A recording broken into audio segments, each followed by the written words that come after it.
ริทัตโตมีกำหนดการอบรมสมโภชรูปเหมือนหลวงปู่มั่นตรงกับวันเสาร์ที่15มีนาคมพุทธศักราช2568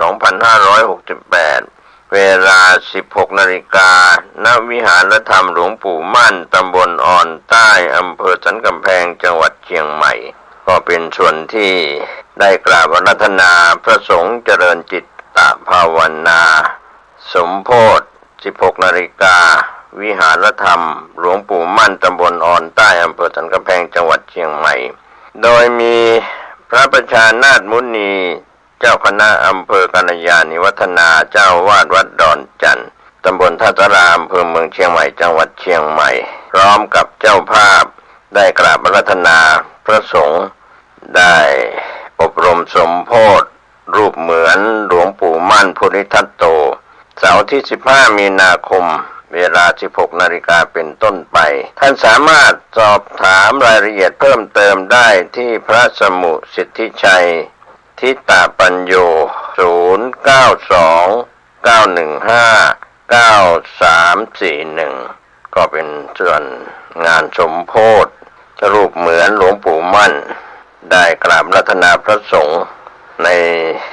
วันเวลาดังกล่าวเชิญผู้ใจบุญใจกุศลร่วมงานนี้โดยพร้อมเพรียงกัน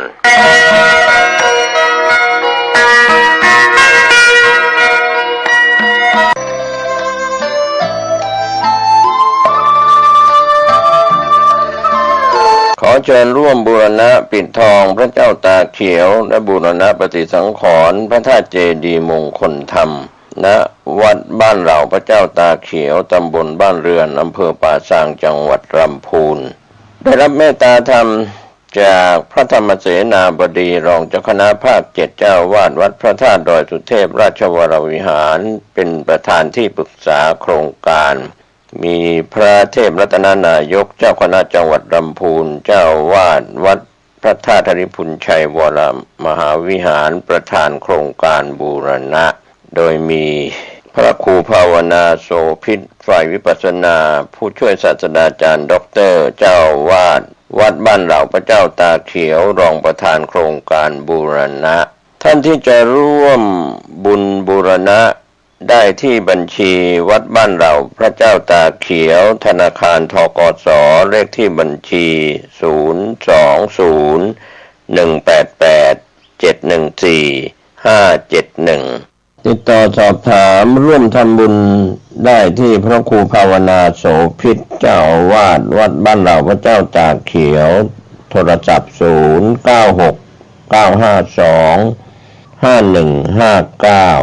ได้ทุกวันนะครับก็เป็นส่วนที่จะได้ร่วมบุญร่วมกุศลในการบูรณะปิดทองพระเจ้าตาเขียวและบูรณะปฏิสังขรณ์พระธาตุเจดีย์มงคลธรรมของวัดบ้านเหล่าพระเจ้าตาเขียวตำบลบ้านเรือนอำเภอป่าซางจังหวัดลำพูนเชิญท่านร่วมบุญร่วมกุศลเดินทางไปที่วัดหรือทำบุญทางออนไลน์ผ่านธนาคารธกส.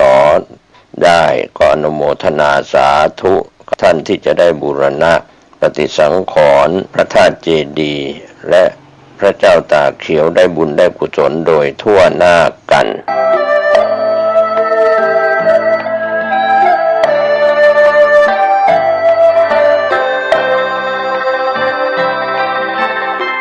สวัสดีครับท่าน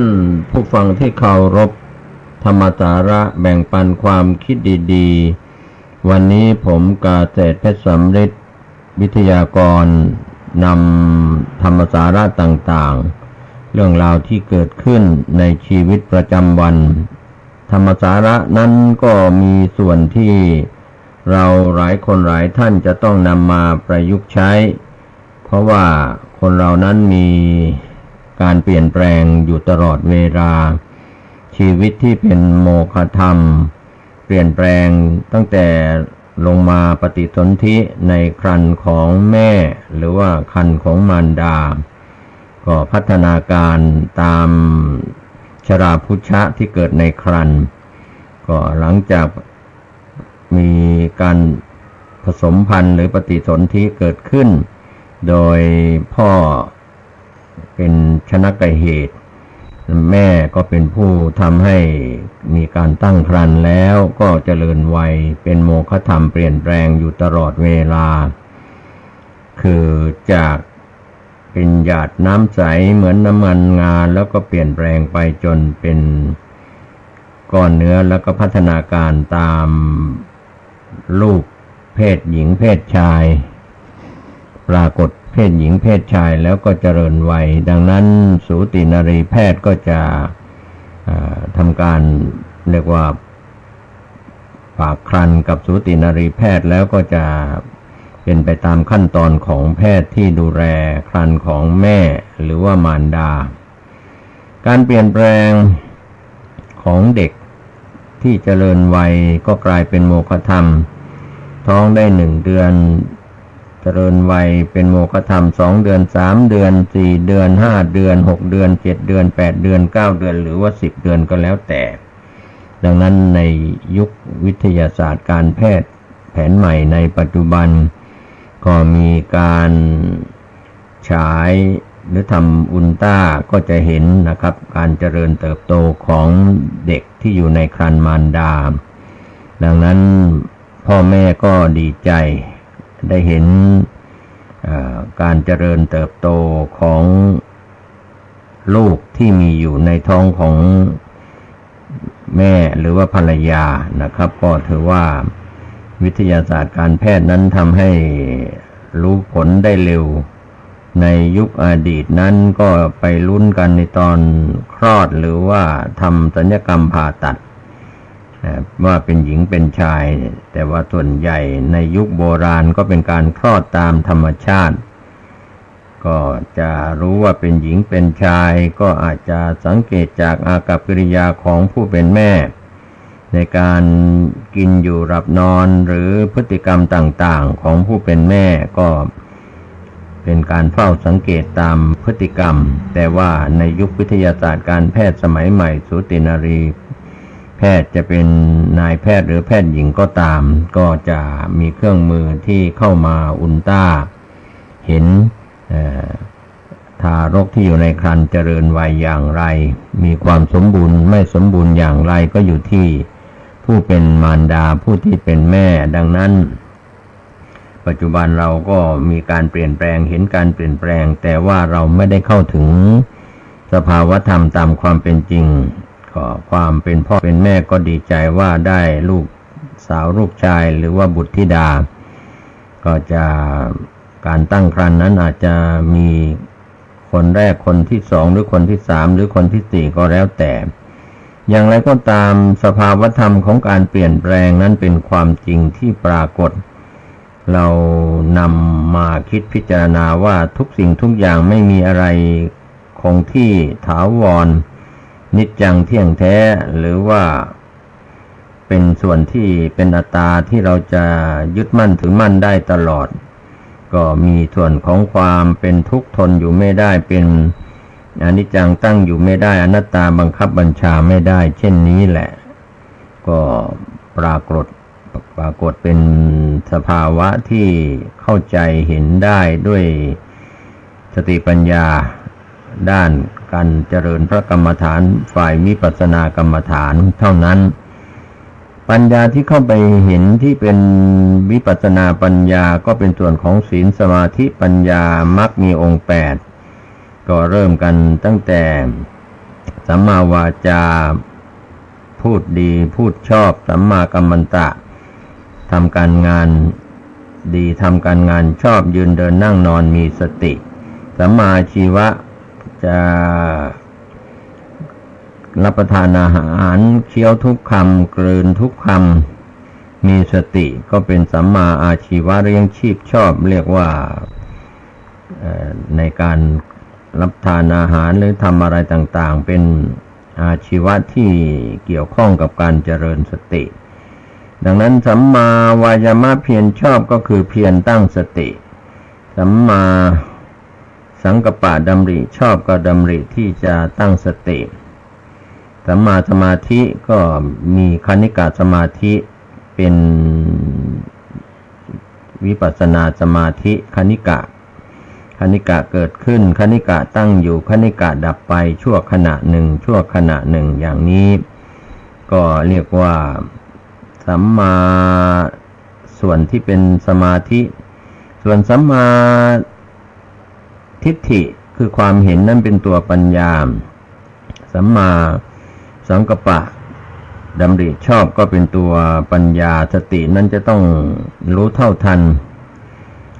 ปัญญาที่เกิดขึ้นปัญญาที่ตั้งอยู่ปัญญาที่หายไปดังนั้นมรรคมีองค์8ถ้าเราย่นย่อแล้วก็มีส่วนของศีลสมาธิปัญญาศีลก็คือสัมมาวาจาสัมมากัมมันตะสัมมาอาชีวะส่วนสมาธิก็มีสัมมาวายามะเพียรชอบสัมมาสมาธิสัมมา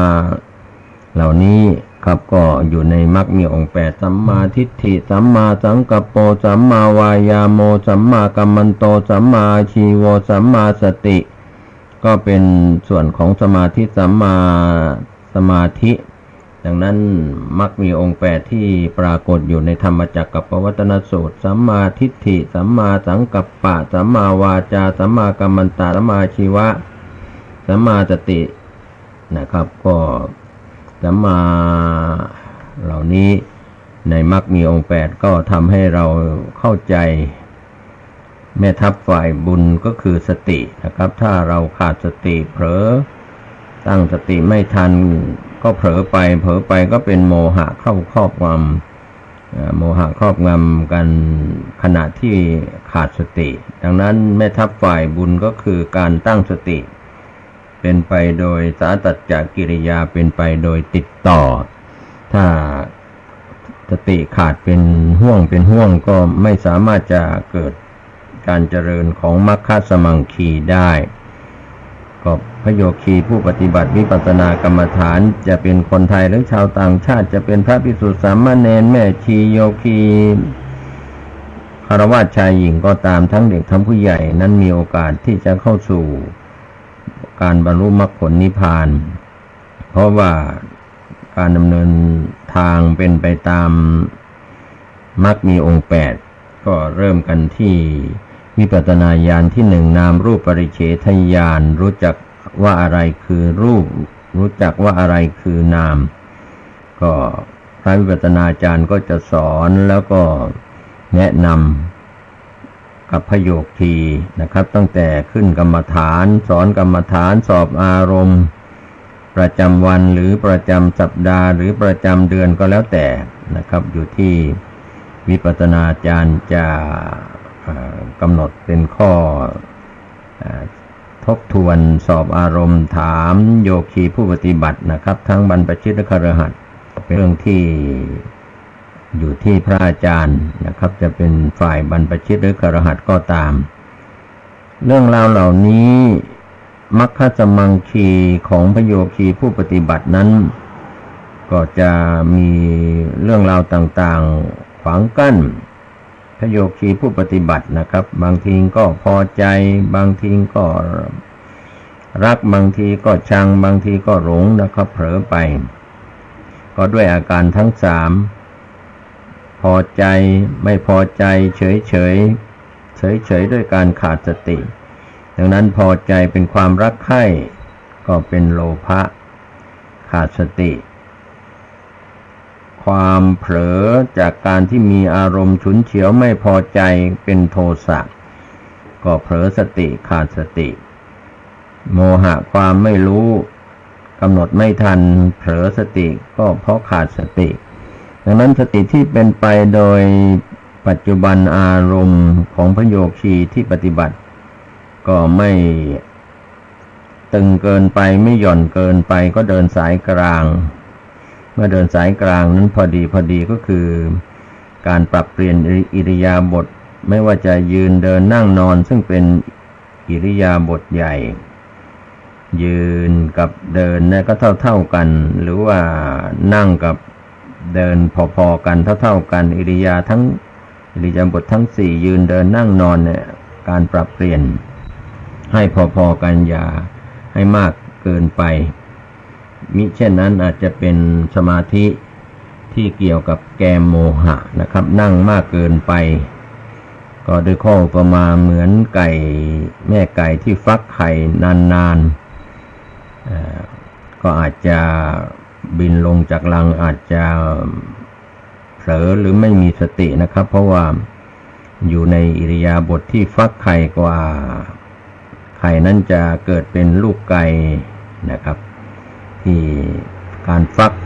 ดังนั้น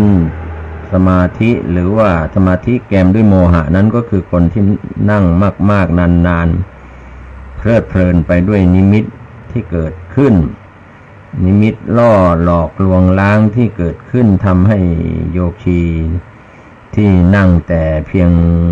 อิริยาบถสมาธิอย่างเดียวนานๆข้ามวันข้ามคืนหรือหลายๆชั่วโมงก็อาจจะเป็นสมาธิแกมโมหะคือเผลอสติเพลิดเพลินไปในสมาธิที่ขาดสติไม่มีสติดังนั้นพระโยคีจะต้องแก้ด้วยการเดินจงกรมในระยะที่หนึ่งที่สองที่สามที่สี่ที่ห้าที่หกหรือจะแล้วแต่การเดินจงกรมดูความเคลื่อนไหวของเท้าซ้ายเท้าขวาเคลื่อนไหวไปมานะครับก้าวไปก้าวหนึ่งก็มีความเคลื่อนไหวเกิดขึ้นตั้งอยู่ดับไปครั้งหนึ่งก้าวไปอีกก้าวหนึ่งก็เกิดขึ้นตั้งอยู่ดับไปสภาวธรรมจะปรากฏความเคลื่อนไหวของเท้าแต่ในคำภาวนาของสายการปฏิบัติหนอก็จะใช้คำว่าซ้ายย่างหนอขวาย่างหนอซึ่งเป็นบัญญัติของขาซ้ายขาขวาแต่ว่าเราควรจะหลังจากเข้าสู่สภาวะปรมัตถ์แล้วก็ควรจะวางคำภาวนาที่เป็นบัญญัติว่าซ้ายย่างขวาย่างออกไปจากขาซ้ายย่างไปก็คือการเคลื่อนไหวที่เกิดขึ้นอันนี้เป็นสภาวะธรรมที่เราจะได้ถอดถอนบัญญัติอารมณ์จากการปฏิบัติไปในระยะหนึ่งก่อนแล้วก็จะเข้าใจเข้าถึงสภาวะธรรมการติดในบัญญัตินั้นติดมายาวนานทำให้ความเคยชินอะไรก็เป็นบัญญัติเห็นก็ไปทางตาก็เห็นสีเหลืองเขียวแดงขาวคนสัตว์สิ่งของเห็นไปเลยไปบัญญัติไม่ได้อยู่แค่เห็นนั้นคือสีอย่างเดียวแต่ไปสีแดงขาวเขียวเหลืองอะไรก็จะกลายเป็นบัญญัติทำให้เกิดความโลภความโกรธความหลงไม่รักก็ชังไม่ชังก็หลงเผลอสติดังนั้นฝ่ายบาปทั้งหลายจะคอยครอบงำพระโยคีที่กำหนดทันครั้งหนึ่งเนี่ยความโลภไม่เกิดความโกรธไม่เกิดความหลงไม่เกิดมีสติเกิดพร้อมด้วยฝ่ายบุญทั้งหลายที่เป็นฝ่ายกุศลทั้งหลายนะครับก็ขอให้เราทำความเข้าใจว่าสติเป็นตัวกำหนดรู้สภาวะธรรมที่เกิดขึ้นในการทำพระกรรมฐานเจริญพระกรรมฐานไม่ว่าจะอยู่ในอิริยาบถใหญ่บทย่อยก็ตามบทใหญ่ก็มียืนก็ต้องมีสตินั่งก็ต้องมีสติเดินก็ต้องมีสติยืนเดินนั่งนอนเหล่านี้เป็นอิริยาบถใหญ่ก็ต้องมีสติส่วนอิริยาบถย่อยนะครับไม่ว่าท่านจะคู้เหยียดเคลื่อนไหวกระพริบตาอ้าปากถ่ายอุจจาระถ่ายปัสสาวะกลืนคำข้าวทุกคำการห่มผ้าก็ต้องใช้สติกำหนดหรือใส่เสื้อผ้านุ่งกางเกงหรือฝ่ายพระคุณเจ้านุ่งสบงทรงจีวรครองผ้าสังฆติก็ต้องกำหนดก็ทำแบบช้าๆค่อยเจริญสติให้ทันไม่ใช่ห่มใส่เสื้อใส่ผ้าแบบปกตินั้นไม่มีสตินะครับก็สำหรับพระโยคีจะต้องค่อยทำค่อยกำหนดนะครับในการรับประทานอาหารทุกคำตั้งแต่เคลื่อนไหวจากมือไปหยิบช้อนไปหยิบภาชนะที่จะตักจะทำอะไรก็ต้องเรียกว่ากำหนดรู้ทุกสิ่งทุกอย่างไม่ใช่ทำแบบคนปกติสามัญทั่วไป ก็ดูเหมือนว่าโยคีที่ปฏิบัตินั้นจะทำอะไรช้าๆเดินช้าๆให้มีสติให้เป็นไปตามปกติแต่ว่าให้มีสติเป็นตัวกำหนดรู้ที่ทันปัจจุบันอารมณ์บางคนก็ใช้หลักที่พระอาจารย์สอนแนะนำว่ากินน้อยนอนน้อยพูดน้อยก็คือหลักของโยคี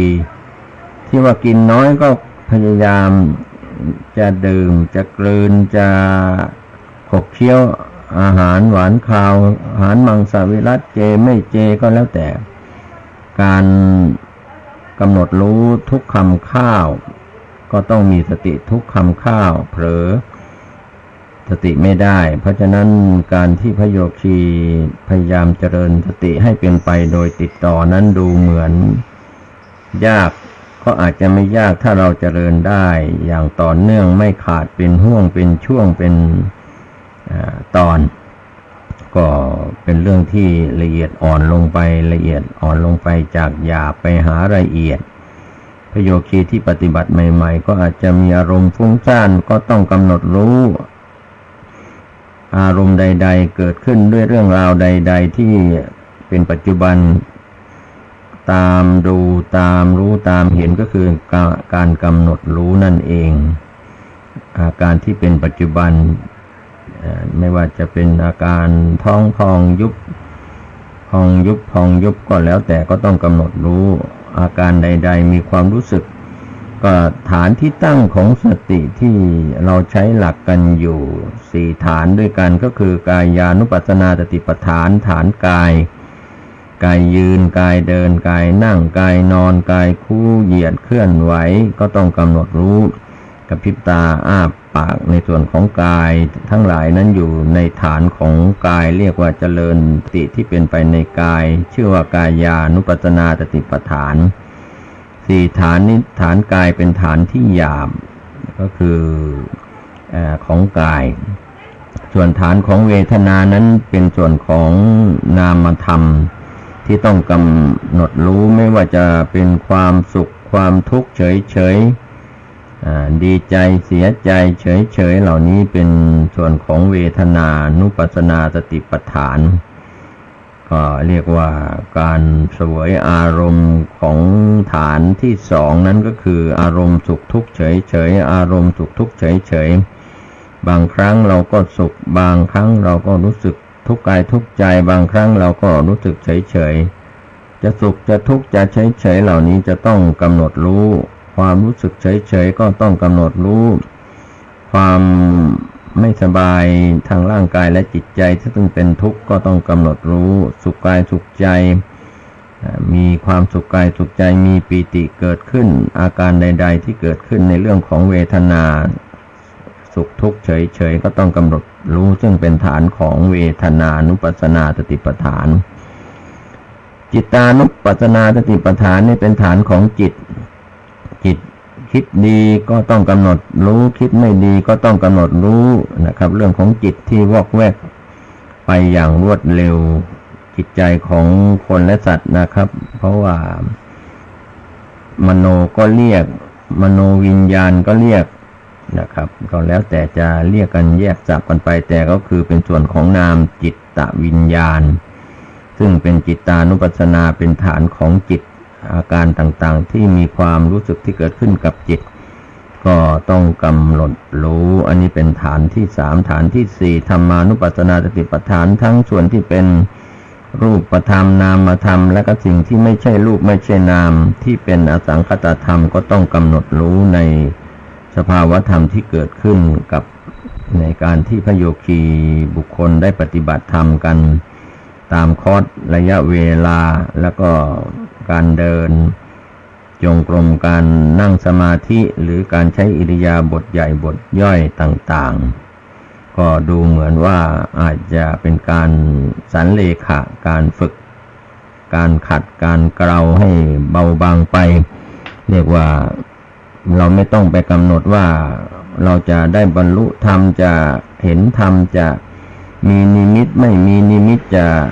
อาการใดๆที่เกิดขึ้นเป็นปัจจุบันก็ใช้เรียกว่ากำหนดรู้ตามดูตามรู้ตามเห็น มีนิมิตใดๆเกิดขึ้นก็อย่าไปใส่ใจก็ต้องกำหนดรู้อย่าไปเผลอสติเรียกว่าตามดูนิมิตนั้นในช่วงที่ปฏิบัติใหม่ๆก็อาจจะหลงในนิมิตก็เข้าใจตนเองคิดตนเองยกตนเองผิดว่าได้ไปเห็นนรกสวรรค์ได้ไปเห็นเทพบุตรนางฟ้าเทพธิดาอะไรต่างๆนิมิตต่างๆนั้นก็เป็นนิมิตล่อหลอกลวงล้างให้โยคีที่ปฏิบัติวิปัสสนากรรมฐานหลงทางไขว้เขวแชร์ทางไปไม่ถึงที่สุดจุดหมายปลายทางด้วยข้ออุปมาเหมือนเราเดินทางไปเนี่ยเราไปข้องแวะกลางทางไม่ถึงที่หมายปลายทางเหมือนเราขับรถยนต์จากต้นทางไปสู่ปลายทางระยะทาง5 กิโล 10 กิโลแต่ระหว่างทางสองข้างทางนั้นมีสิ่งที่ชวนให้เราแวะก็คือเรื่องของนิวรณธรรมเครื่องกั้นทั้งหลายที่ชวนให้แวะเรื่องของกามฉันทะนิวรณ์เครื่องกั้นคือความรักคนที่เคยมีคนรักทั้งหญิงทั้งชายก็จะคิดถึงคนรักคนที่เคยจองเวรจองกรรมอาฆาตแค้นกันเมื่อปฏิบัติจิตใจสงบก็จะนึกถึงอารมณ์ที่เคย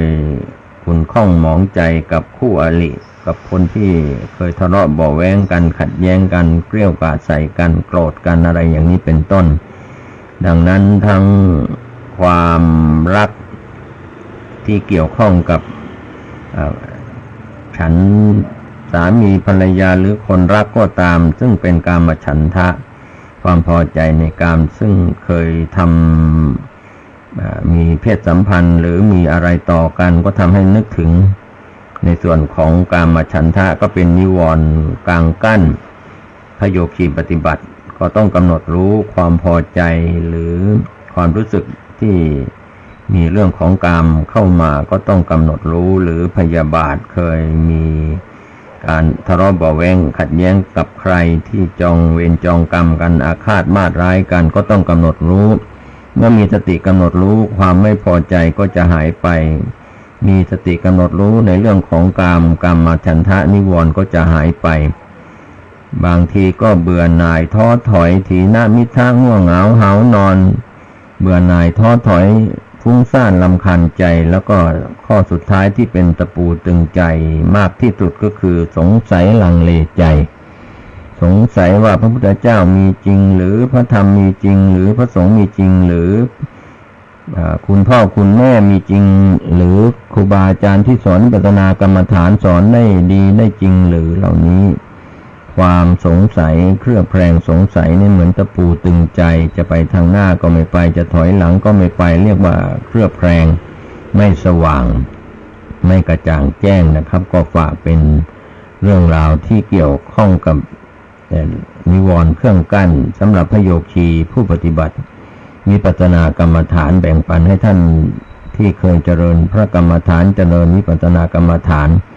ก็จะเห็นว่ามีเครื่องกั้นทั้ง